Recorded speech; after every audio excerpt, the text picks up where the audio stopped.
कूड़ा करकट सगरियु काम करवावत ही। अरे अपने घर का कूड़ा करकट सगरऊ काम करावती। अरे गरुहर खियप गोबर कई झौआ।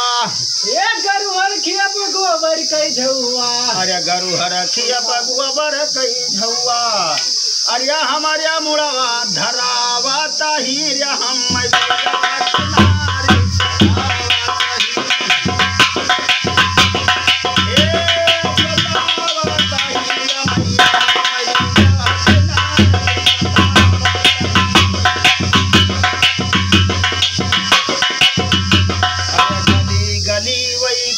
गली नमा बाउली वही खोदवावत ही। अरे रिया सम कई डुअरी सोने कई घयलवा। अरे हमसे पनिया भरावत ही रे हम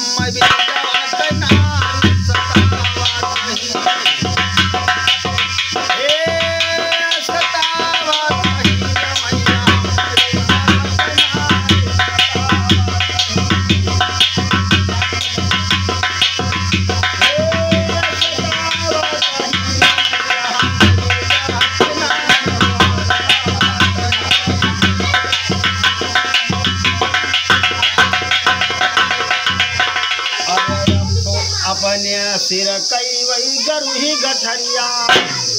अपने अपने सिर कई वही गरु ही गठरिया। अरे हमारे सिरवा धरावत ही रे हम